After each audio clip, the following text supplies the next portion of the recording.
Hello, everybody. Hello, and welcome back to a new edition of the Swis and John show. I am Swis, and here with me is John. How are you, Jonathan, my friend? Hello, Swiss. It's a disaster, but I'm doing all right. How are you? It's rough, man. I'm in rough shape. Uh, Oh, there's too many things happening right now, and at my work, I am in a crunch period right now. I mhm. have some crazy deadlines to some unattainable deadlines to make too much work. I actually managed to hurt my back. Mm, I was doing some indoor climbing, some bouldering. mhm. I managed to fell and hit my head pretty hard on the wall, and it fucked up my neck. Oh, shit. So now I cannot look upwards, and it's very painful. But You just yeah, you just reminded me half an hour ago that I'm bloody old. Now you yes, know how it feels, yeah? yes, absolutely.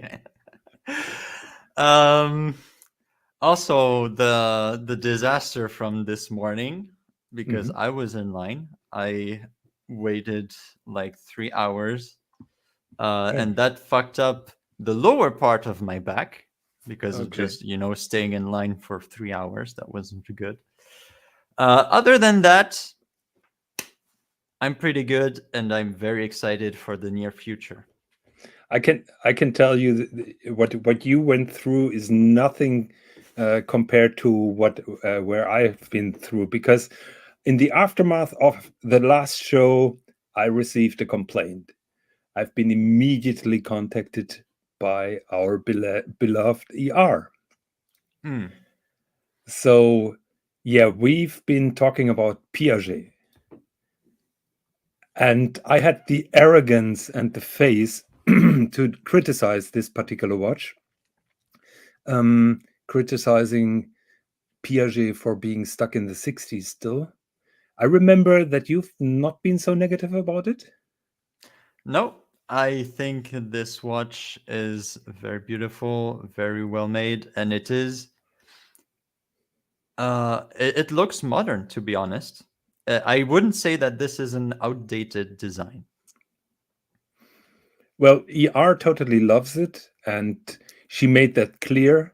So I have Yep. nothing to say because we both are basically not the bosses of this show. So, ER, I've been totally wrong, and I apologize.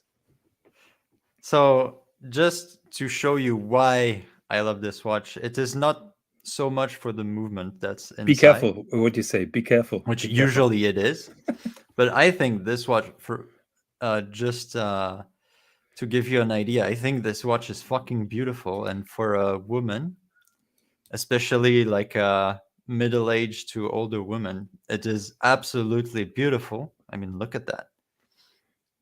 That is gorgeous. What I mean, this one is even better. I much prefer this dial. But just I think this is such a beautiful feminine, jewelry piece. Uh, it looks really good. Many things that I like for example, how the crown actually goes inside. It doesn't stick somewhere, like a sore thumb. No horn. I think the design of the case and the gem setting is made beautifully. I love those. So what I could think is kind of outdated is that soldered on thin gold bracelet. But for example, if you take this one in particular, these ones are very special because they require a lot of amount of work. And here you can see one in close up. Actually, it is very intricate to make those parts that go one into each other like puzzle pieces, and then you have to make by hand all this pattern.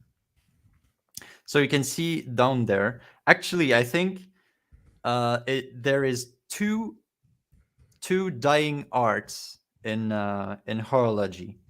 Two dying arts. The first one is guillochage, and the second one was making those intricate bracelets. Yeah. And actually, Patek stopped that a couple of years ago, and I think Piaget is basically the only company that that still continue that. And you can see here actually how they make this, this pattern all by hand, painstakingly.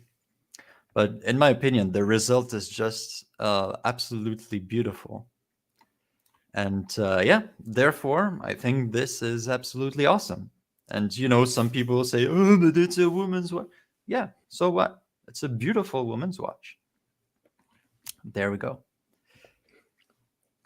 Do you have anything else to say? Well, I've been silenced, so... I've been silenced. So, yes, there is some censoring going on. But, yeah. So that was just a little tangent to start off. So I think we had another topic of discussion too. We were actually talking about this in one of our after shows. In the last after show. Sorry? In the last after show. In our last after show. It was the idea of a new Holy Trinity. Is that true?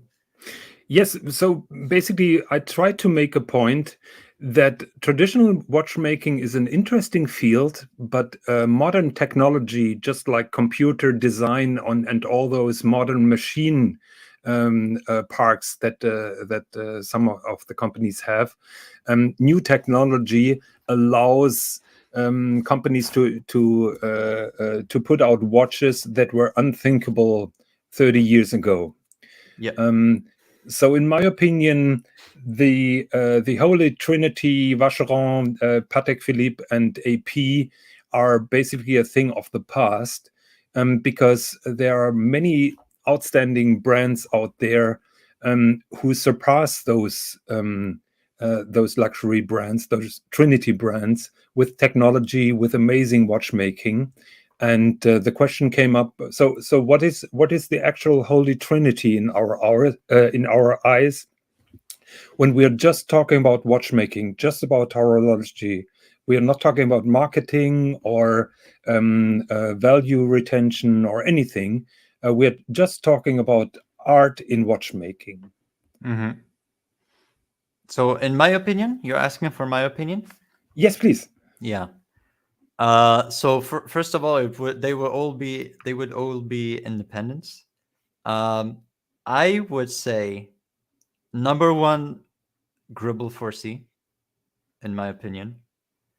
Number two, I would say Ferdinand Berthoud, but I'm slightly biased with them. But and number three, I would say Philippe Dufour, just for the watches that they make. Interesting, because our top two are the same. I totally agree with Greubel Forsey, who are out of this world in terms of let me find some photos of finishing, of construction, also about traditional watchmaking. They're just outstanding, and nobody basically can reach them at the moment. Second, Ferdinand Berthoud, I have a massive appreciation for. Yeah, let me put them up. Yeah.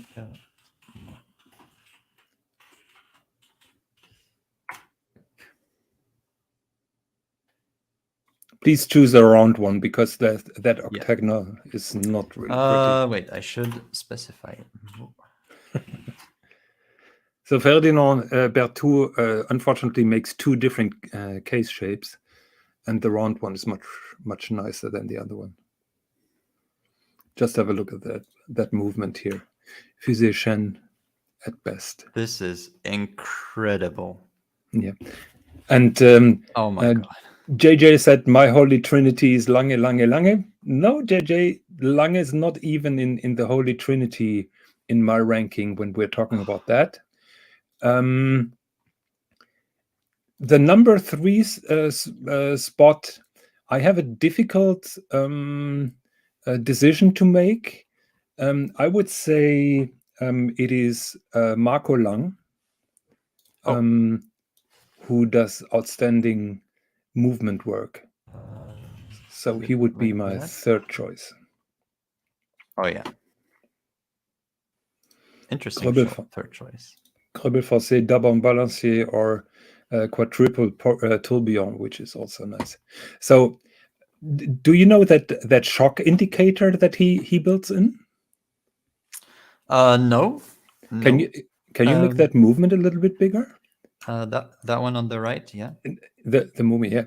You can see those indicators. Oh, it's this one? Here. Yeah, basically, if the watch is subject to a shock, those springs are moving, and he has kind of pointers that then remain where the maximum impact has been. Oh, that's very interesting. Yeah, so it displays when the watch was subject to a shock, and basically it is an indicator how high the shock was. I'm not sure if it's a good thing or a bad thing. How bad the repair bill is gonna be. Yeah, no, I'm not sure if it's a good thing or a bad thing, because I'm pretty sure a lot of watch owners will try it out, how it works, and that is basically not the purpose why it's there. So I'm pretty sure a lot of those owners are trying it out by knocking the watch on the table or something like that. Yeah. So just an apology for the delay. I think in Australia, our dear friend Mr. GMT was sleeping because I think they changed the daylight saving time back. And while we are working here, my wife tried to call him, and she just sent me a message that he just woke up, and he'll join the show a little bit later. So yeah, that would be maximum G-force. That is basically the indicator that he does. Yeah, absolutely. And brands like Greubel, Forsey, they actually displayed their horological flex by making this number 1 watch. Yeah. That one. Yes. Entirely handmade, without even a computer, without even modern, blueprints, whatever. Yes, without any modern technology. So any modern technology, any modern tool, everything was made by hand with the tools that was used in the 1900s. That is something else. Something that has never been done before. Except for when they try to recreate an entire piece.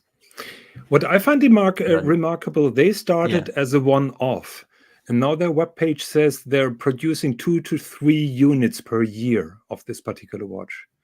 Yeah, so I agree. They shifted a little bit. Yes. Yeah. But I wonder, do you have an idea how much this costs? About a bit more than $1 million. Okay. A bit more than $1 million. And I understand why. I understand. Yeah. And so we were basically saying that because we were thinking about what the other, the traditional Holy Trinity was, in comparison to those brands. In my opinion, there is one of them who might, come close to these guys. And it is Vacheron, because of their cabinotier pieces. Some of their cabinotier pieces, they are pretty close to what you are seeing right there. But the other two brands, I think they have been a bit lazy, a bit,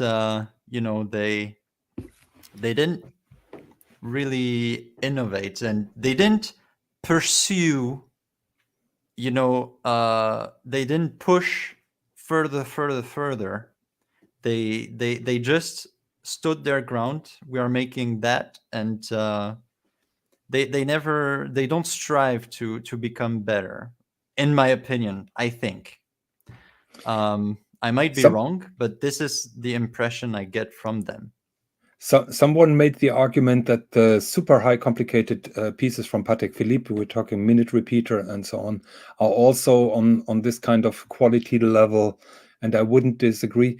By the way, Swis, do you know the personal history of Monsieur Greubel and Monsieur Forsey? Not really. So Monsieur Greubel and Monsieur Forsey met at Renault et Papy. Mm-hmm.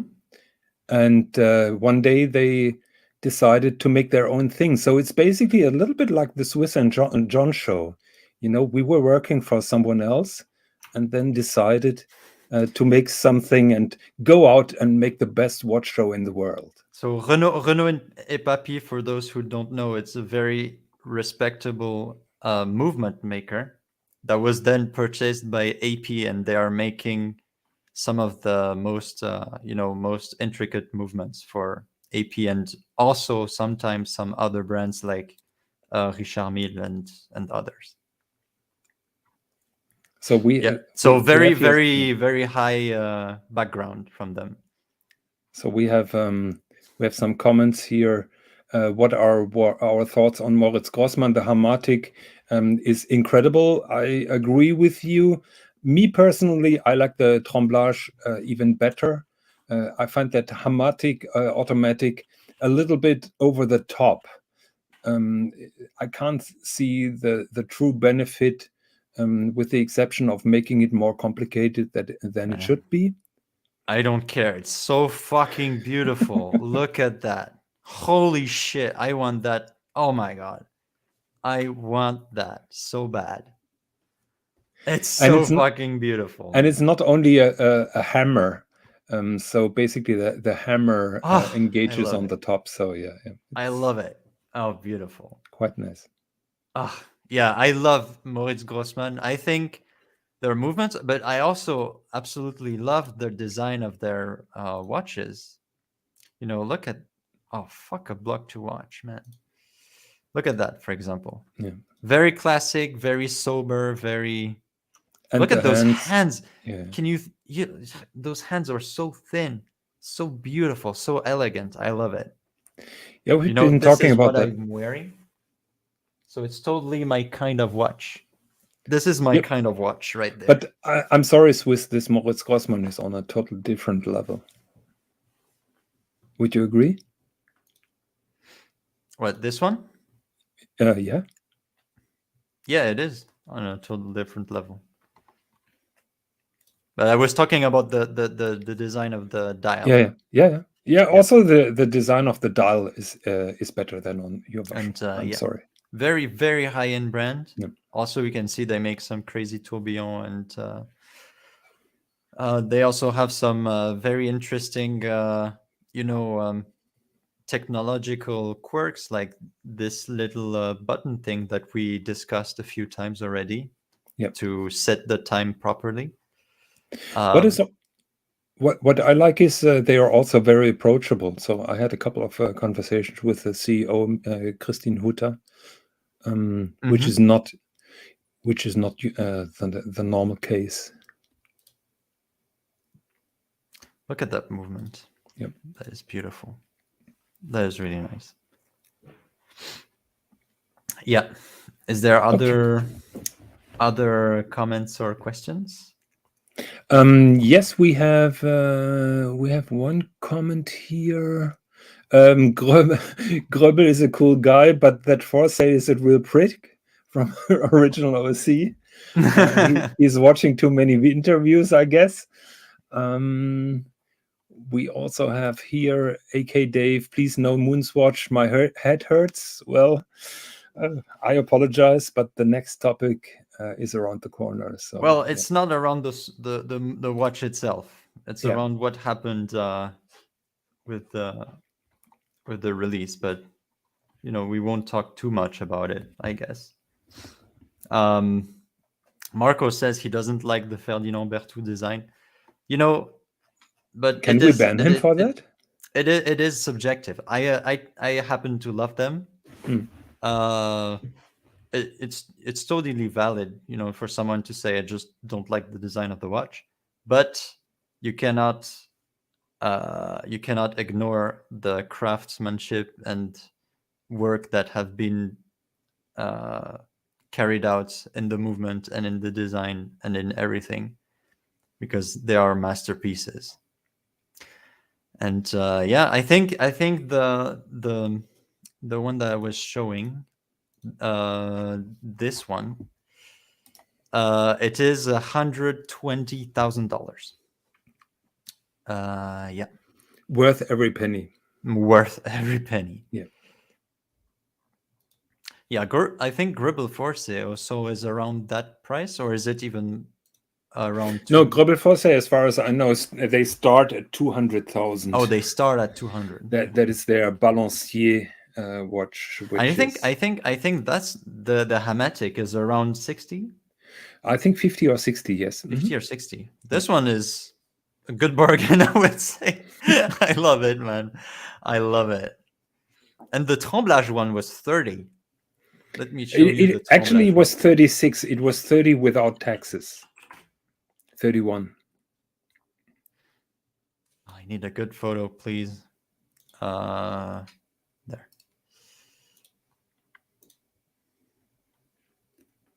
Yeah.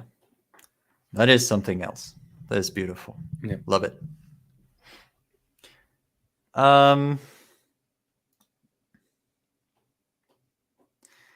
Okay.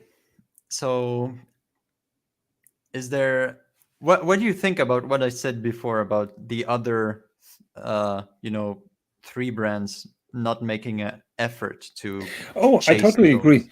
I'm on the record for criticizing particularly Patek and Patek Philippe with their standard movement for being sloppy with the finishing and basically not putting enough effort that holds up to the tradition.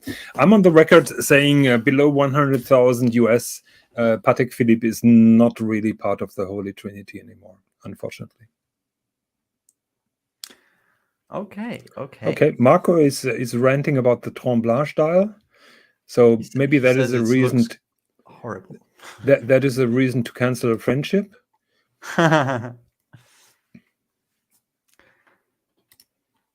Yeah, but it's subjective, so he can say whatever he wants. So if there is any change the fact that it's fucking beautiful. Yeah, if there is any mod around there, I see Danger Will Robinson. Have an eye on that guy. Look at the movement behind that. Look at that. Fucking amazing. That's what it is. You must have a heart of a stone or being OC not to like this particular movement. True. I'm pretty sure OC now shows up and says, "Oh, the position of this one blued screw is ruining the entire design concept of this particular watch," or something like that. That one, the screw between the Greubel and yeah, he ruined that one the last time. So yeah. Oh man. By the way, this one Danger Will Robinson is trolling me now. Here says that's a beautiful strap. It is a beautiful strap. Yeah. Is it handmade? Probably. I'm pretty sure they're doing it according to the tradition. I don't want to know how much this particular strap costs. Yeah, exactly. Mr. Copper Blue has a good point. I would choose Alange over any Vacheron and Patek over and under 100K. I agree with you mostly. I must say that monopusher chronograph from Vacheron is really nice if it wouldn't have that ugly pusher. I would say the same thing except for the ugly pusher, because it's a beautiful pusher. Okay. So but we have here... no, yeah, it's mostly taste and preference, but sometimes you have to look at how the things actually are, and you have to take a position. Yeah. So Watches 63 says, I've been watching for 5 minutes and no drama. If Swis doesn't take his shirt off the next 5 minutes, I'm out of here. Not sure if you're out of here or Swis if he takes that shirt off. Oh man. Okay, let's move on to the MoonSwatch. Yeah. So the MoonSwatches, guys, we have to talk a tiny bit about them. I'm not gonna talk too much about them because have been, talked left and right. So there we have Omega MoonSwatches. You all know exactly what it is. But I mostly wanted to talk about the release of the MoonWatches, not the MoonWatches themselves, but actually what happened today. So I was, some would say I'm you're a sheep, you're trying to flip watches. Sorry, flipper. Yeah, I'm a flipper. Yeah, I'm gonna grow fins and turn blue into a dolphin, apparently, according to some people. But I was trying to get one of those. So actually, I woke up early. I waited in line. I wasn't too far back. I was maybe 150th or something like this. I was in front of the the shop. When did you start lining up? What time? People started lining. They were camping. They actually slept in front of the shop overnight from the day before. About 50 of them. Crazy guys. But hey, in the end, they got the watches, and we didn't. So jokes on us. But yeah, there was a crazy amount of people. I would say about 2,000 people. Anti-riot police was there. In Switzerland. It was a huge mess. But I mean, all of this is fine. I could understand all of that. But there is one thing that I do not understand is that, and this is apparently it was the case all around the world, that each shop had only 10 units of each MoonSwatch to sell. And they saw all of us fucking idiots lining up. We were asking them how many do you have in stock? How many? They actively didn't want to tell us. They said we won't tell you how many we have to sell. Did I just hear fucking idiots? Yeah, that was me. I was a fucking idiot today. Who is that Mr. GMT impersonator? Yeah. You sound different than our real Mr. GMT. You sound a little bit more fucked up. So who are you? Well, you know what? Don't get used to it because it's just every now and then occurrence. Okay? So just don't get used to it. Okay. Right? You're late, by the way. Am I late? No, yes. You're early. No. You're early. We didn't change the time yet. You haven't changed the time yet? No. But you have. You're still early. Okay. Continue. Yeah. So we were lining it up and they didn't tell us how many watches. So they had only 10 fucking units of each color. So altogether 110 watches. 110 watches. And we were 2,000 fucking idiots waiting in line for that. Is there a better way that Swatch tells you what they really think about you, or is it Omega, or? Yeah, they fucked us up the ass. That's what they think. Because I waited for 3 hours. That is really. I wasn't happy at the end, but Did you just say you got fucked up in the ass? Yeah. Well, man, I wish I was in that line. Proper, not it was proper ass fucking right there. It wasn't pretty, but actually it wasn't all that bad because while I was waiting in line, you obviously you wait in line for hours. You start talking about with the people around you, and the guys that were just behind me, they were watchmakers. They were watchmakers that work at Patek. Oh. And actually, they all had, they were all wearing prototypes, Patek prototypes. Mm-hmm. And they were lining up for a swatch.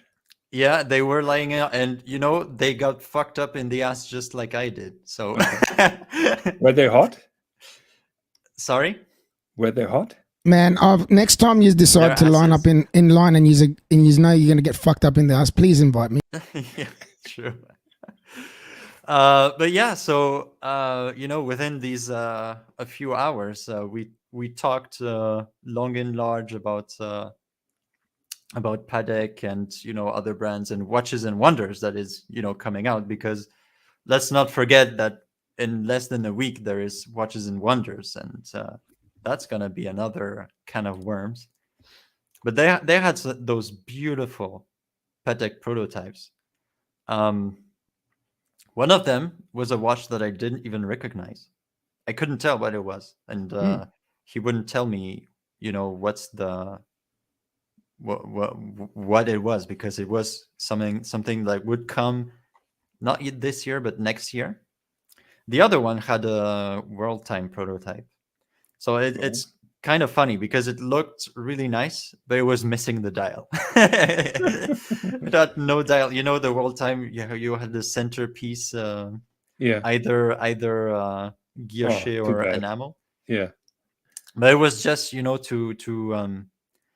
to test the movement. So he was testing the resistance of the movement. So they put the movement in a generic case.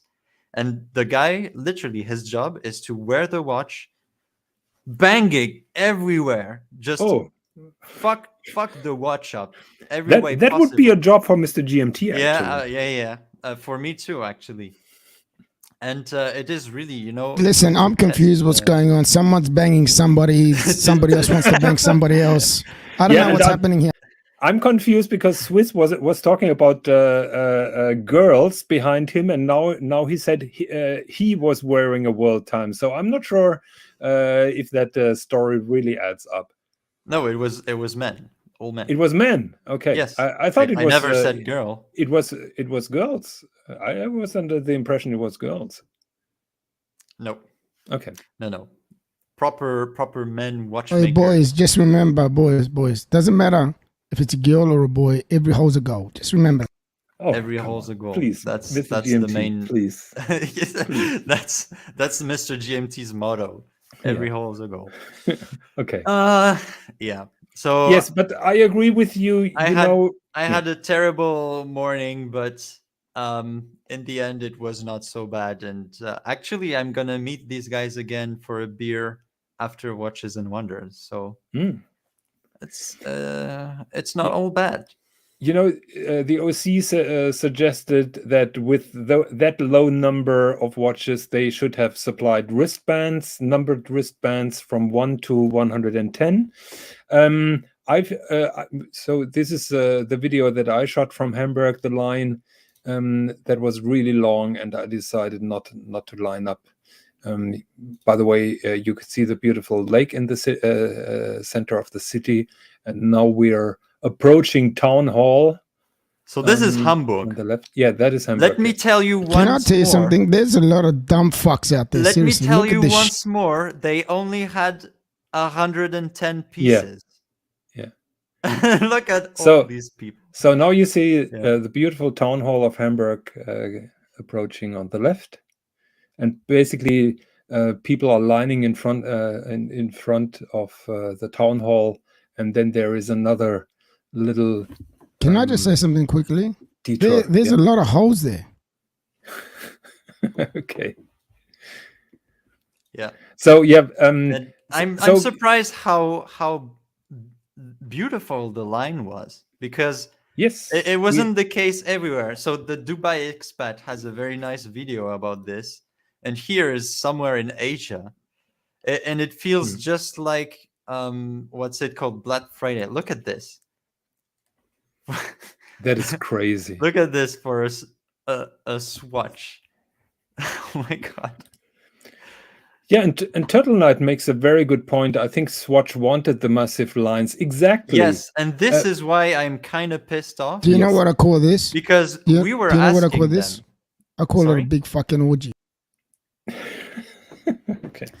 So we asked them, how many watches do you have? And they said we cannot tell you, because they knew if they would tell us we only have 100 watches, Yeah. everybody would, you know, would have been gone away. Yes.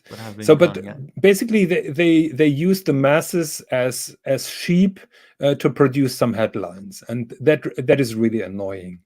I found that appalling. I've also watched Showcase's video, which is hilarious, by the way. Showcase watches. The worst anti-alcoholics are not the person who never drank alcohol. The worst anti-alcoholics are the converted alcoholics. So they've been alcoholics before. And Showcase has a history, if I remember correctly. He has been a total Omega fanboy until he discovered Rolex. Then he got banned by his Rolex AD. Then he slowly sold all his Rolex. He went back to Omega, and I think last week he appeared on a show and said how content and happy he is, and he found his peace by collecting now only Omega. He got rid of all the Rolex watches, and as soon as those MoonSwatches are out, he flips and freaks out about the brand, and basically accusing Omega crapping on their heritage, on their most iconic product. He even went so far saying that Swatch, as the more successful brand in the Swatch group, basically used Omega just like a cheap street whore, forcing them to give their iconic design for a Swatch watch and basically capitalize on that. Can I just chime in on this? I personally think the opposite to Showcase. I personally think it's a brilliant idea, because what Omega is doing is actually getting a lot of new not enthusiasts in becoming enthusiasts, because a lot of them can't afford to actually purchase, say, an Omega, but they can afford a Swatch, which is that's an icon in itself. So having the two brands together actually gets them leaning towards Omega, and hopefully makes people strive to actually purchase the real thing. That's just my personal totally opinion. Agree with you. I think those watches are absolute genius, and everything is genius about them, except for that bloody release. It was a big mess, but I disagree with you. I disagree with you and Mr. GMT, and I agree with you. I agree with you that it's a brilliant move, that it will bring a lot of young people to the brand and make them interested in Omega. The problem currently is with Omega. Imagine those people buying those MoonSwatches, and now they want to buy their first series watch. Mm-hmm. The cheapest Omega line, which is half cool, is Seamaster Professional 3. Seamaster Professional. They're starting almost $6,000. And I think to make that bridge between $250 or $260 to an Omega, they have to have a model in the $3,000 range. So they have some work to do, because it doesn't, in my opinion, it doesn't work. You are scared that they would move to like Tudor, for example. Exactly. Breitling will, I'm pretty sure Breitling will show amazing people just in that product line, Tag Heuer and Tudor. So basically, for what the collection right now is, basically the move will happen to Tudor and not to Omega. I see what you mean. Secondly, there is another aspect, and we are talking a lot about Rolex being such a special company because they're basically embedded in a charitable trust. So the legend is out there, and the legend is totally bullshit. That Rolex is not interested in making money or is not pushing sales or anything like that. This is not true at all. Those heads from that charitable trust give their managers a very hard time to earn as much money as possible. So there is no difference to the other companies. Here comes the big difference. Omega has a new sales CEO who is there now for 1.5 years. And he probably has a 5-year contract with a bonus when he reaches his goals. So Omega's focus is on 5 years of success. Because Rolex is a charitable trust, and those people are thinking in longer intervals of time. They think different. That is the only difference to a company called like Omega. And I dare to say, because of that structure, Rolex would never allow this to happen to one of their iconic product lines. Because I'm a little bit afraid that this move will be successful for the next couple of years for Omega and Swatch, but in the long run may hurt the Omega brand and probably the Speedmaster line. That is what I'm a little bit afraid of. And that is the reason why Rolex would not do such a move. But why would it hurt the brand? You feel that it's like it has been bastardized by the Swatch release? Yes. It really could tarnish the legendary status. It takes away the exclusivity if you shell out millions of this particular design, particularly when it's so similar in terms of that dial that you just show on Mission on the Moon. Basically, they're copying one to one their successful model. I'm not sure if it happens because time has changed over the last decades. Maybe I'm totally wrong, but I would be a little bit worried. I know there are examples of those moves that haven't worked. I can tell you 20 years ago, Bulgari issued a plastic watch of their Bulgari watch. And basically the same criticism was out there. Bulgari is cheapening the brand. They're cheapening their iconic design. They're harming the brand. How crazy they can be. I can tell you from first-hand experience, we had all the rich customers lining up for a plastic Bulgari. They were all mad behind it, and it didn't harm the company itself. Now, it was a couple of thousand Bulgaris in plastic, and we're talking about a couple of million MoonSwatches. So that is a different scale. Yeah. So it's not really comparable. I'm just on the lookout and see what happens. But I'm a little bit worried by putting millions out there. Can I tell you something? You're looking too much into this, man. It's not that complicated. You're making it sound like it is. It's not that. It's not like the way you think it is. I personally think it's a great idea what they've done. And if you know what the future is, man, give me the fucking lotto numbers so I can win some fucking money. All right? Okay? That's all I gotta say. I haven't said that I know what the future brings. I've just said I'm a little bit worried.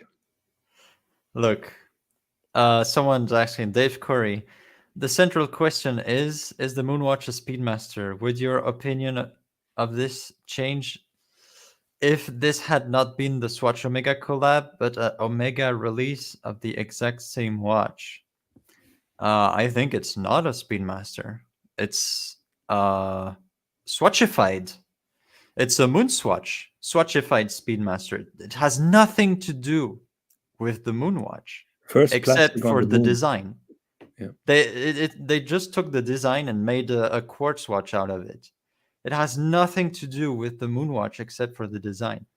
And I agree with you. The move downwards. In my opinion, it doesn't, and it doesn't cheapen a real watch, because I I think I can understand the thinking process of some people when they say, but, and they are whining quite a lot from their crystal castles, saying, "Oh, but now that I have my Snoopy, everybody will think that it's a plastic watch."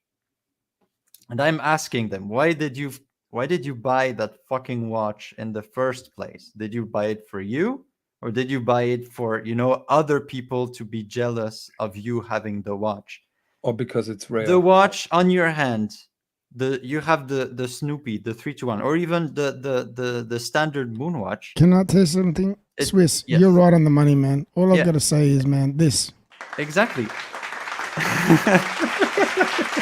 Thank you.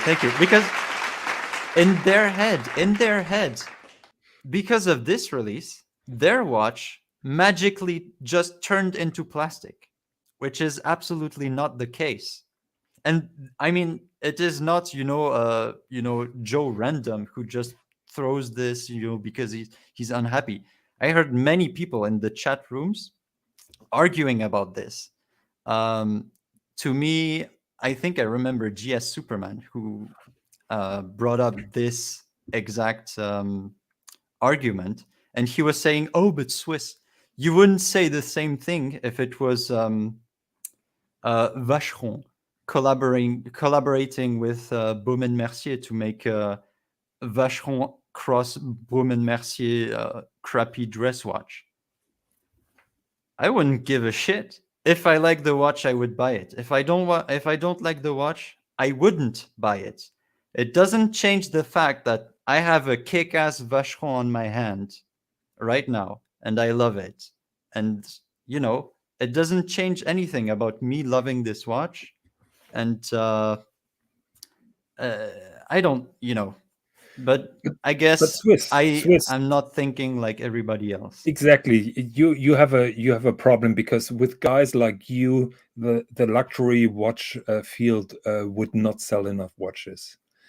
So Probably. if you're only interested in watches and how great the movement is and how great it looks on your wrist, this has been 50 years ago. But now we're having marketing. We have Rolex on every Formula One track on the world. We have ambassadors. We have This is not only about movement. This is not only about the quality of the product. They're trying to create an entire imaginatory world, a universe of their brand. I understand. And the people who are pissed off are basically part of this world, and they feel a little bit cheated. I get it, because Rolex is spending, or Omega is spending a lot of money to create this imaginatory universe. It's not that this just happens in our heads. The manufacturers actively support this. Yes.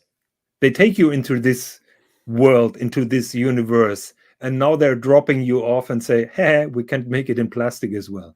So I understand the beef that people have.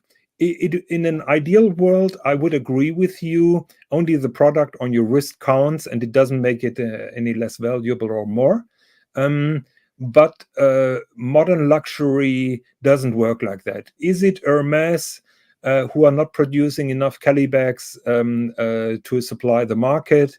And basically they say it's a journey in the Hermes world, and at the peak you're getting your Birkin bag, but you have to have a kind of journey. So it's all bullshit, and it's a lot of artificial stuff. But your point is that the brands are relying on this exact mentality to. Oh yes. Yeah. And many people I are totally caught get up. it. I totally get it. Most people are caught up. I just said 2 weeks ago, I think on another show, I really like those ultra deep Omegas. And I thought for a second buying that titanium ultra deep. I love it, man. Which I really like. But I'll be honest, I said to myself, if I buy this watch, if I'm wearing it, I have a $12,500 watch on it. I will never be happy because it's written on the watch Omega and not Rolex. So I'm a brand bitch. I'm sorry. Yeah, you're a brand bitch. Yes. You said it yourself. Yes. You Listen, said but- it yourself. if it Listen, would I be heard Rolex- everything that came out of Yeah. your mouth, and all I could hear was this.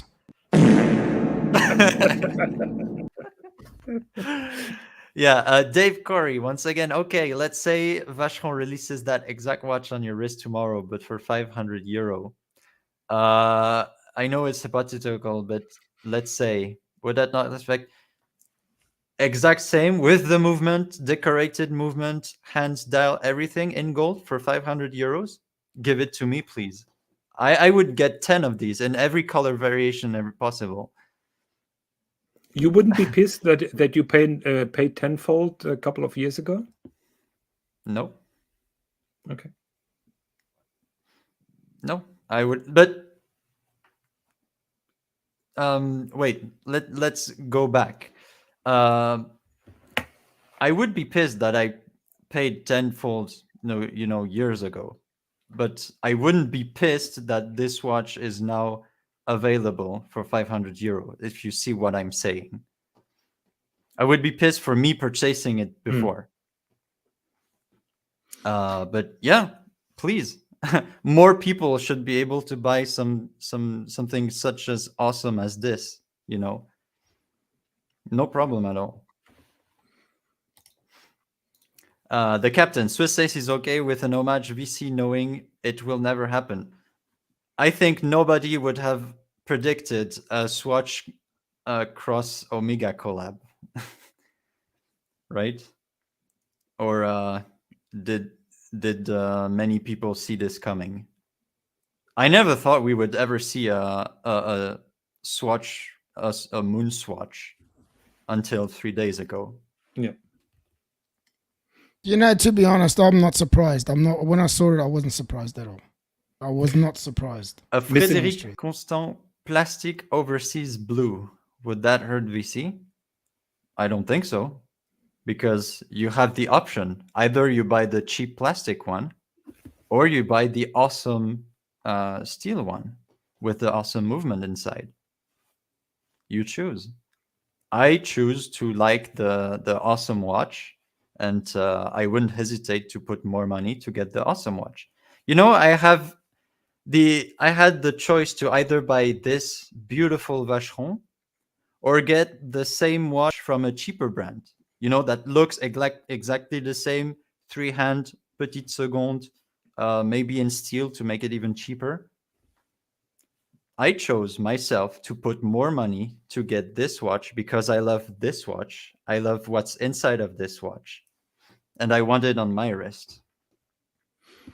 Perth Luxury, news of my death have been greatly exaggerated. Swiss, what if VC did a plastic bioceramic overseas? Would we be Russian? Yes.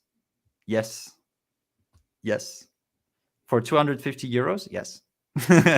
And by the way, I would love a overseas for 250 euros. And by the way, Perth Luxury, you're here among friends, and we are happy to see you. Yes, absolutely. Someone said before, as long as it doesn't say any fucking shit. what are the other possibilities? Because people now are thinking it's going to be a recurring process. I would love to see something like a swatchified 50 fathoms or a swatchified Breguet Type 20 or something like this. Could be awesome. Why not? You still have the option. You get the cheap plastic one, or you get the real deal. It doesn't cheapen the real deal. It stays an awesome watch. Or you can get the cheap plastic one. And okay, when you're in the street with your watch, people, when they see your watch from afar, they think, oh, it's the plastic one. But you in your heart, you have that fucking awesome watch, and it gives you confidence. And when people, but Swiss, that is a thin argument, because then we can start discussing what two-tone watches are for, or solid gold watches, because basically what you say, any random steel watch, let's take Rolex, would be enough. So two-tone or solid gold is basically just for the purpose of flexing, because there is no technical benefit of having a two-tone or gold watch. Agreed? So most of the yeah. So of course, a lot of watches are purchased to impress. A lot of high-end cars are bought to impress, particularly the chicks. Obviously, yeah. So, obviously. So. I agree with that. One of the things I love about luxury is the sheer excuse to spend a huge amount of money on myself, but only if that product is not available at some amount of money everywhere elsewhere. I mean, it's your opinion. So yeah, but that was the discussion when the first factory outlet stores were out, basically, because that was the argument: why should I buy the stuff in a regular store when I can get it 30% off in the factory outlet without the champagne and without the nice shop? So yeah, whole milk right there is kind of true. Whole milk. Yeah. VC has the cheap one. It's called the 56. They made the 56 with a standard Val-Fleurier movement to make the cost lower. And it is around 11,000 compared to this one, which is 20,000. So he is kind of true with that one. And I don't think it cheapens the brand at all, because you still have the ability to get that awesome watch. So Turtle Knight says, never let Swis be CEO of a luxury brand. I don't want to be CEO of a luxury brand. I want to have the luxury pieces on my wrist. That's all I want. I'm not I'm not a financial advisor either, by the way. So Dave Corey says luxury watches are to impress, but I want to impress myself. That is basically what Swis said. Thank you, Dave Corey. Yes, but let's be real and let's be honest. Everybody, with the exception of Swis, is guilty of owning one or two watches to impress others as well. I don't buy this. Oh, I'm only there I'm only here for the watches. Sorry, it's a little bit more complex, and we are all weak and guilty. So McLovin says, if men start buying plastic copies, how are the gold diggers going to be able to find their meal ticket? That is a good point. Yes. By the way, should we open the panel for? Sure. Yeah. If someone wants to join the conversation, please let me drop the link.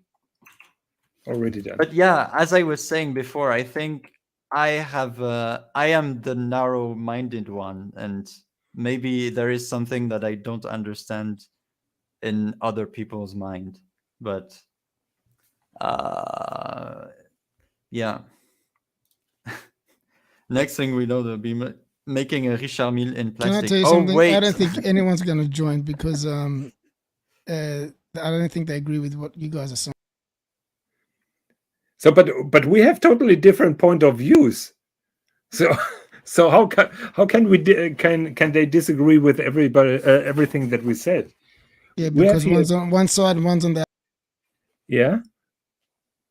So should we rather agree to let people on, or what agree to disagree?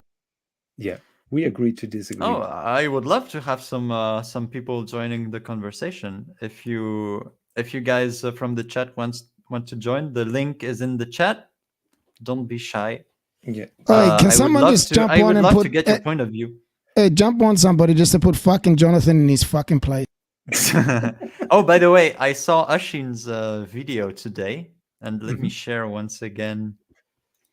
So these situations, Ashin brought up the interesting argument.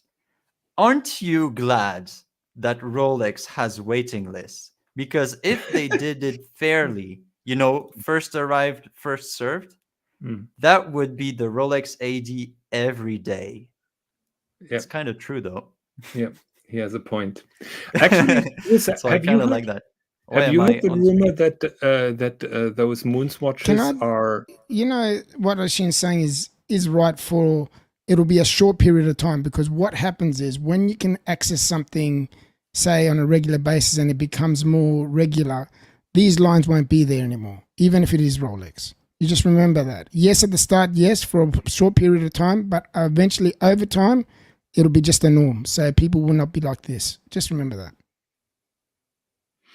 I'm not sure if that is true, because Rolex is by purpose limiting the supply, and the demand is higher. Yeah, but we're saying that over time people will just get sick of just waiting, because they're not guaranteed to get a watch. Do you know what I mean? It'll just become, yeah, all right, whatever, and then it'll just become normal. People won't wait. They just get sick of waiting. Personally, I wouldn't fucking go there if I'm not going to guarantee to get a watch. Do you know what I mean? So Turtle Light says, not narrow-minded. We all have different viewpoints. The thing is, I'm not sure I even understand your viewpoint. That's the thing. So Who that's does? what I'm saying. By the way, you have Captain. Good to see you, Captain. Captain, talk some. Thank some God, sense. Captain's here. Fuck me, dude. I don't know, guys. I don't know. I need So time. I think I from need the time comments you said, I think you are on the other side of the discussion.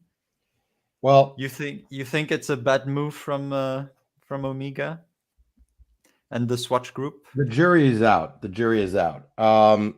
I think time will tell. I still have to digest it. I don't like to make rash decisions, but I did want to do like a little, check on this Swiss, viewpoint, because you're a purist, and of course you have to respect that, Swiss.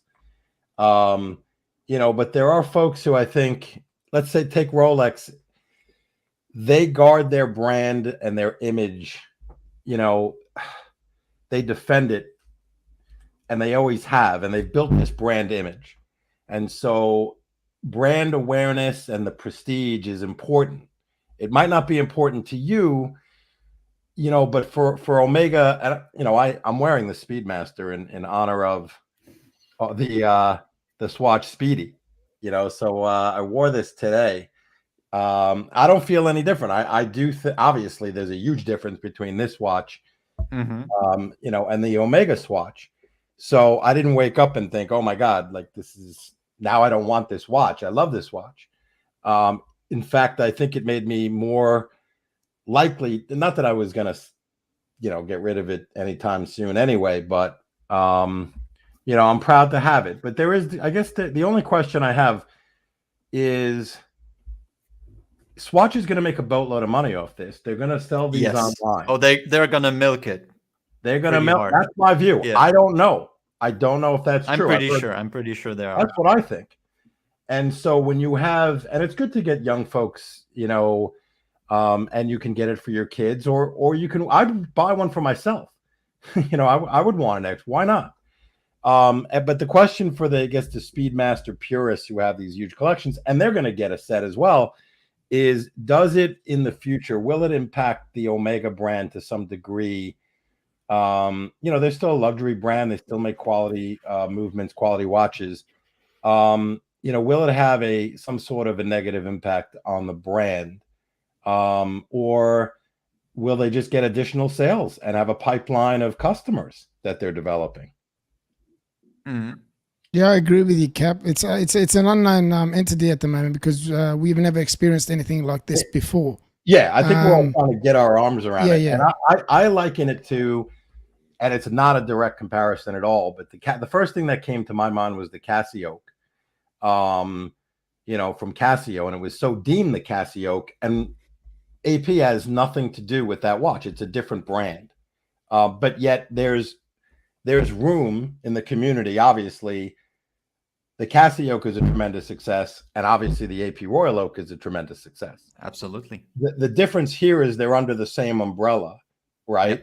And Swatch Group basically, and none of us were in the room to know, but someone came up with this idea, and then Omega and I guess Swatch had to hammer out you know, an intercompany agreement. You know, I wonder how arm's length that negotiation was, because they're both owned, right? I mean, Yeah, it must have been a spicy discussion. Yeah, I'm very sure about that as well. And, But you know what? Captain is onto something, because the Casio is so similar, as in design wise, Yeah. to the yeah, but Royal it Oak. doesn't say AP on it. that's It right. might not say AP on it, but everyone looks at it. When they look at it, that's what it reminds them of, regardless if you think if it's got AP on it or it doesn't. Yeah, but right? Mr. GMT, I put the theory out there. The MoonSwatch would be only half as successful if it didn't have the Omega logo on the dial. I agree. I'm not If it would- disagreeing.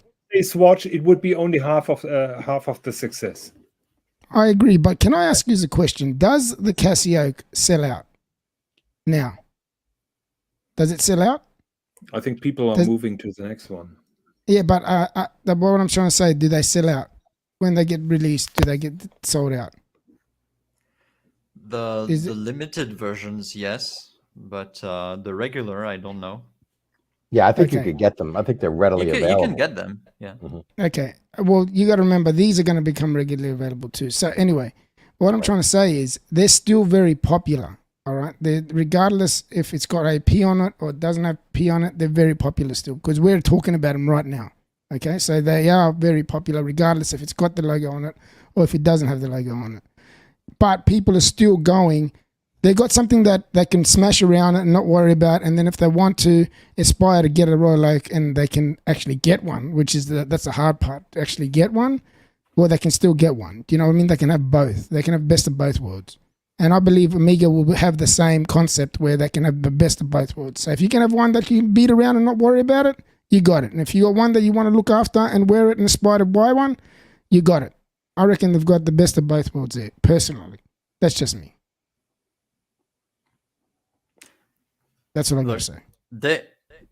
Dave Corey, Swiss, do you not think it's at least a little confusing to some having Omega and Speedmaster on a watch that you say is not a Speedmaster? I don't know Good how I can point. put. I don't know how I can put this, but it's not the same. Look.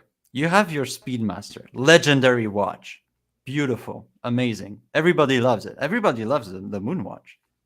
Of course. Now, Omega decides to make a cute plushie collection about the MoonWatch. Little plushie MoonWatch. It says Omega Speedmaster, little plushie. It's cute. Everybody wants one. It sells out immediately. What's the difference? Does it cheapen the brand that they just made a plushie out of it? I don't think it does. To me, it's the same thing, right? That they did right there. They made a plushy, swatchified version of the MoonWatch. Because I'll tell you what, right? When you've got this Swatch watch, right?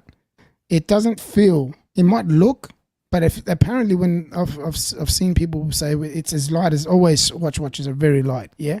Yeah. It doesn't feel like you're wearing a Speedmaster. Yes, it does look like a Speedmaster, but it doesn't feel like a Speedmaster.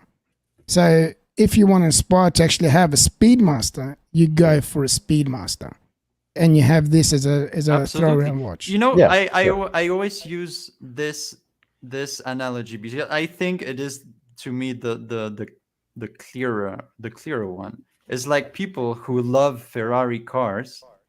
They tend to also have those small replicas, 1 to 10 toy, but very realistic replicas that are actually quite expensive. What is the difference? Exactly. So right there, you have the real one, the beautiful, piece of machinery, Ferrari car. Everybody loves it, legendary. And many people, they like to buy those collectible small toy cars, you would say collectible toy cars, replicas that uses the same design. Everything is 10 to 1.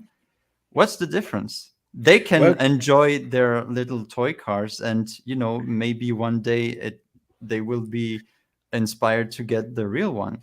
Yeah, but your example is a little bit flawed. So if we stick for a moment with Ferrari, that would mean that Ferrari has their regular Ferrari cars, and there is a limited edition Fiat car that uses the same Ferrari bodywork, but just in cheap plastic. That would be the analogy. So basically, you could drive around with that Fiat. It wouldn't be driving like a Ferrari, but it would look like a Ferrari. A plastic Ferrari. Yeah. Yeah. So that would be the comparison. And I can understand that some people would say, yeah, Ferrari jumped now the shark, using their iconic design for basically cheap plastic cars. Yeah, so I think Dave Curry is saying the same thing. In your car analogy, no one can use the toy car for the purpose of the real car. They have to drive. Yes. Mm-hmm. The MoonSwatch can provide the same function as the Speedmaster. You know, in my head, it's so different one Cap, from that the is other. so cool, buddy. Yeah. So this wasn't planned, but Swis, I have a demonstration of an AMG Mercedes kind of branded car that I just had to pick up when I got my CUV. Yeah, isn't this nice? Yeah, it is beautiful. Except I'm a dumbass because I should have had this thrown in when I negotiated for purchasing the car, and I think I got a hat, you know, and then I had to pay out of pocket full boat for that. So there you have it. So Speedy Hernandez says, so it's a kit car. Lots of people have those. Yes, Speedy Hernandez, but the big car manufacturers were suing the heck out of those kit cars companies wherever they could, because their argument was it's cheapening our brand. Now, Swis, how silly would it be if I tried to drive this car? Well, Pretty you silly. wouldn't Pretty look silly, good, look good sitting on that. Captain. Let me say it like that. Anyway, we love Swis, but you know the subdials, obviously they're not the same because of the quartz, right? So look, sorry, I'm still trying to get into the heads of these people, saying, but the plastic Speedy is a watch and not a non-functional toy. It can be used to read the time and worn on the wrist. When you say something like this, I think it falls once again back to the argument. When you are in public with your watch, now you think that other people are gonna think that your watch is plastic, but it is not. And to me, this, I don't care what other people think, but maybe it's not the case with you. And maybe Can I tell you something? That's I like am just glad they didn't make a Panda version, because that would have hurt. Yeah, That but would've- hang that on, wait a would've minute. No, wait a minute. You got to remember, there's a lot of replicas out there, Rolex especially. yes. Yeah? A lot of them. And the first thing that people ask, always, even to me, if they realize I'm wearing a Rolex, is it real? Okay? So, when they see the Swatch watch, is that a Swatch or is it a real, like Amiga Speedmaster? So they're going to have the same conversation. It's going to be very similar. So if it didn't affect Rolex by having all these replicas out there, why the fuck is it going to affect Amiga having something out there that actually got their product name on it? But it's not even a quarter of the fucking watch that the real thing is. Yeah, Not but even. Mr. It's just a glimpse of what you can actually really have. But Mr. GMT, Rolex and Omega are trying to get control of those replica watches. They never will. In reality, they never will. Doesn't matter how much they try. But they still. That's like you trying to shut me up. It's never going to happen. You know what I mean? Yeah, but they're still trying their best because they say it's never going to happen, man. Come to reality.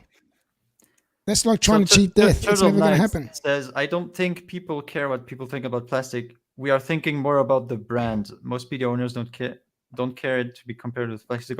So, are you saying that you fear that now Omega will be more well known for the plastic watch than the mechanical watch? No, that would be ridiculous. Is that what he is implying? I'm trying to understand There's too much history there to actually say that. I think he's implying, but Turtle can speak for himself in the chat, that it would potentially dilute the brand. You know, they're not going to say that the brand is plastic or mechanical. but they might say that the brand is now both. And I've heard, I forgot who made this comment, that, and they know a lot more about marketing and branding than I do, which is not a lot, that you have to go one way or another when you're talking about branding and value. Like, are you a luxury brand or are you kind of a mass appealing brand? Are you Hermes or are you, pick a brand and help me out, Jonathan? Michael Kors. There you go, Michael Kors, which was doing well, but I think somehow their brand is also now shit. Yeah, but that is a good example of a quick success that burns out versus a luxury brand that has a sustainable success, right? By keeping themselves rare and desirable. Listen, at the end of the day, all I'm happy about is I believe they'll get more people into our hobby, which for the new generation, because my kids wouldn't even give a shit about these because they got their Apple Watches and shit like that. So if this can bring more people into the hobby, fucking more power to them. That's how I look at it. Actually, I agree with you. I agree with you, Mr. GMT, and I said that a couple of days ago. I think it's a brilliant reply to the Apple Watch. The reply to an Apple Watch cannot be a smartwatch, in my opinion, because nobody can outdo Apple in terms of technology. No way. So if you're offering an alternative to an Apple Watch, there you go. There you have the Swatch MoonSwatch. And not only that, it's a fun watch to wear. It's fun. Do you know what I mean? It's a fun watch to wear. And then when you want to go professional and you want to dress up, you chuck on your real one if you've got one, or you chuck the other watch that you've got that's really up there. You know, it's a fun watch. So I just don't understand what the problem Shamba is. Basher saying that Swatch Chrono movement will break in 5 months. Would that make a newbie then buy the real deal? I doubt it. So I have a Swatch 5 months? Chrono that I got since I was like 10 years old. It's sitting right over there. And up until a year ago, now it ran out of battery and I didn't bother changing them. Up until a year ago, it was still running perfectly. No problem. I think that argument is moot because usually swatches are of fantastic quality, so that argument that they're going to break in 5 months is moot. Dave Corey, Swis, what is the minimum Swatch had to change to make you worry that the Speedmaster identity has changed? If it had been mechanical, would that be a problem? No. Not at all, because you still have the option to get the Omega Speedmaster. And I was saying the same thing with the other releases that they did like a week ago. It gives you more option. How bad is that? It's good. You have more options. Either you get the plastic one or you get the real one. You would be correct if they came out with these. Imagine they made a cheap plastic watch, bioceramic, with a mechanical movement, branded Speedmaster, and discontinue the MoonWatch. Now that would be pretty bad, right? That would be a big problem. But you know about the MoonWatch. You love the MoonWatch, and if you want the MoonWatch, you can get the MoonWatch, right? But if you can't afford it, you can get the Swatch. If you cannot afford it, or if you want to have some fun in the, have a fun, colorful watch this summer, you can get the little toy Speedmaster. Why not? Exactly. Perfect. That's me. That's what me and Swis are on the same wavelength. Yeah, well, plus it's a quartz. It's a quartz. You can do anything with it. That's right. I could bash tennis balls with that watch. I can masturbate over it. It's okay. Of course. Surprisingly, all those who are supporting this don't plan to own a real Speedy. That is true. I do not own a Speedy. I just wanted to clarify that. Can I ask you, Cap? Would you get one? I cannot own a Speedy. It's too big for my wrist. But I share Rohit R's concern, because it's a concern. I think the Speedy owners. I do think it has to. You do have to. Well, I mean, it's a concern if you're concerned about the value of your watch, I guess. I don't think your value. I would say that I don't think so. He says or plan to own a real Speedy. I would absolutely love to get the CK2988, the Panda one with the red second sense. Fucking beautiful, and 40 millimeters, so it would fit my wrist. I tried it once, perfectly, but it's fucking expensive. So maybe in the future I could get that one. Listen, I'm definitely buying one of these just to wear it to work. Just to change it up. It's nice and light. You know what I mean? Just to get. I might even sell my tutor just to keep one of these just to wear it at work, because the tutor, to be honest, is fucking heavy. It's a fucking chunky monkey. So how much? Okay, here's the question: how much would you pay? What would you be willing to pay? Because no, I'm not going. I'm not paying. You got to remember. I heard. I don't know how true it is, so don't take my word on it. I just heard that they're going to be released on the 28th online. Yep. So I don't know how true. There will be, I believe, a wait list because everyone's just going to panic and go buy them. Do you know what I mean? So you will be probably waiting a while to get them, but you'll be able to get them. So that's all good. There is an interesting comment by Night Diver. Let's not fool ourselves. This is a novelty, no matter how hard you try. This will never be a speedy. Especially totally agree. Now I disagree. Plus, quality control is horrible on those unaligned chronograph seconds. Well, as far as I know, there are some Instagram pages out there who show the poor alignment of the hands on real speedies versus the good alignment on those swatches. You can ask Tim Wright about that. Yes, so it's the other way around. So it seems that the quality is better on those moon swatches than on the true speedies in some cases. Yeah, that's unfortunately they named it Speedmaster. So there you go. Like, and Omega, what is it, 2 or 3 times there on the Omega's on the top. The Omega logo is on the top. The Omega logo is on the crown. Mm-hmm. Omega is on the band. Yeah. Speedmaster is on the left side of the dial, and then MoonSwatch is on the right side of the dial. And I've also got it tattooed on my ass. And you sound, might I say, you sound very sexy, Mr. GMT. Your voice. I don't think so. Sexier than usual. Do you think I do? What is going on? Do you think I do? Secret? My secret is I can change my voice. I can do whatever. All right. I can do this. Oh, that sounds much better, Mr. GMT. No, that's terrible. Look, Shamba Basher is saying it's a speedy as shit one. Well, if you consider that cheap quartz watch is a shit watch, then I guess you are correct. I do not tend to agree. I don't think so either. It's up to the individual. Look, everyone's going to take this their own way, the way they think, the way they feel.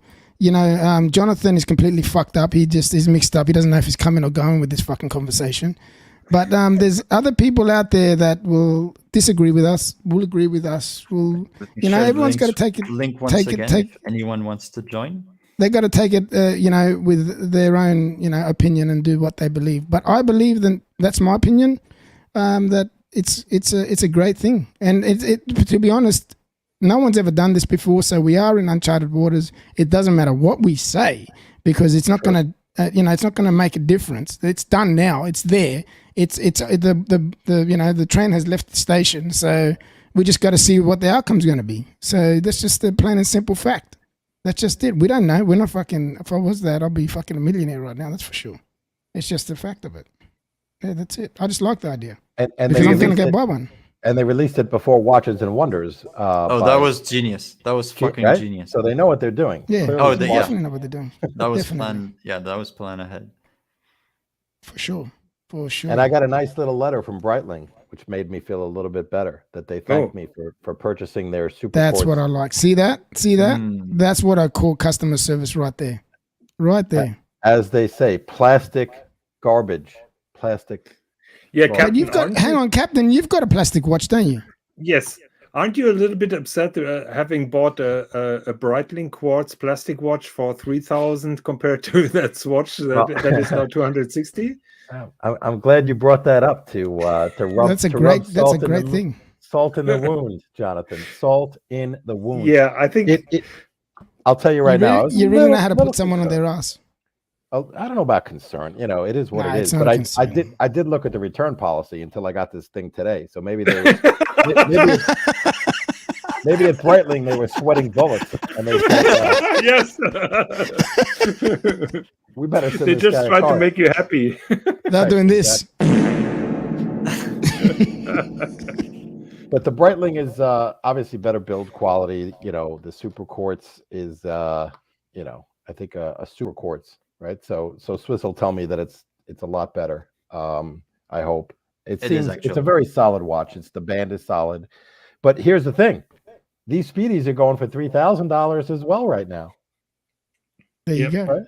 So Is it so a- you Is You it get a good mechanical that basically the true Speedmaster are getting now cheaper on the You secondary know that market people have because been swapping the real moon watches for those. yep, no, probably there are some It has Omega happened. loyalists It is on Instagram. You have dumping their watches on the market just That's- because they're pissed off.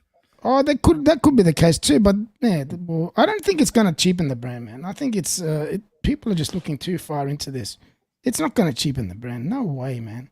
If anything, it's actually putting the Omega on the map for people that don't even. Some people don't even know what Omega is. Believe me, some people don't even know. You think everyone knows every single brand? I don't believe so. I believe it's actually putting Omega on the map. It's just it's a no-brainer, man. I just don't Does it- understand what the Corey, problem is. Does it put Omega on the map or Swatch? Both. Both. yeah, both. Not one, both. Yeah. And it's going to garner some attention, obviously, because of the lines. It will get national or international. Some Yeah, news man. organizations Will pick that up. Omega benefit from this move? Of course. I think believe so. Yeah. I Okay. believe so. What do you mean, how's that? Because people will strive to get the real thing. They will strive. Listen, this is cheap, man. You can feel it on your wrist. It is Omega cheap. had a problem. Nobody knows what Omega is or what they do. But now Yeah. everybody's gonna know what a Speedmaster is. Exactly.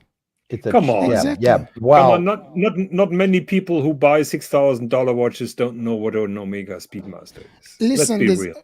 we're trying to say the future, the future people that are going to be get into this hobby. They will have this cheap watch. It feels cheap. There's a reason why it's so cheap, because when you wear it, it fucking doesn't feel like a real Speedmaster. That will probably. I'm not saying this is the thing. This is just my thoughts. All right, so take this with a grain of salt. I believe that they will strive to get the real thing because this is cheap. It feels cheap. It doesn't feel like a fucking Speedmaster. So I believe they will go for the real thing eventually if they want to. Okay. It puts them on the map. Let me ask you this. This is the elephant in the room. Are the executives at Rolex doing a victory lap right now? How does this impact the 800-pound gorilla in the room, Rolex? Rolex wait a minute. Rolex, by doing absolutely nothing, and this watch being released, has their brand have they separated their brand from Omega by doing nothing? They have nothing to do with this release. Has their brand or brand value, brand equity increased? Talk amongst yourselves. I think the answer is yes. Because that is the formula of success of Rolex. In not pulling those stunts, in not making fast, unexpected moves, bold moves. I was talking about, and it is not a good thing, but it is, the safe strategy to have. You are on top. What you're doing right now, it's working. Everybody is buying your watch. So you don't change a winning formula. Rolex never participates in Only Watch, never participates in a watch fair, never participates in any of those big things, unless they have something to release. Did you just say big things? Yeah, because they don't want to make a bad move. They don't want to risk it. And right now they have so much positive feedback from all the hype and everything, and they are just staying there doing nothing. They don't even have watches to sell. and the watches are selling by themselves. So as long as they hold their position, they are going to stay on top. And Patek is kind of doing the same thing. Whole Milk makes a good point, and I think we had that discussion last time. Omega doesn't catch up to Rolex by doing the same marketing tactics. Exactly. We had that discussion last time. They were copying, playing it safe against Rolex by using the same color codes and so on. They need to make risks, and I totally agree. Do you know what they're doing right now? Do you want me to tell you what they're doing right now? I see what they're doing. Do you know what they're doing? Listen to what they're doing. They're actually look at what they're doing. What are we doing right now? I agree with you. I'm not disagreeing with you, Mr. GMT. I'm totally agreeing that is a bold move, that is a fast move, all I that is can a hear high is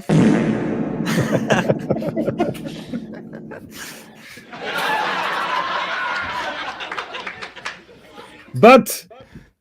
But a bold move is not a guarantee for success. It can also be a stinker for the long-term brand value. That is a risk. It's a risk. Yes. Yeah. Look, Mike David, sponsoring high-value events, is talking about Rolex, is hardly groundbreaking. They don't have to break ground. They just have to continue doing whatever they're doing right now. What they have to do is break wind. No nothing. They will stay on top. They are in pole position. It's the other guys who have to fight. That's exactly to right, catch up. That's it. They don't have to do nothing, man. Yeah. They never have done anything. To me, Patek is kind of the same, but in the dress watch section. Yeah. Patek, they also have that kind of, lazy holding position.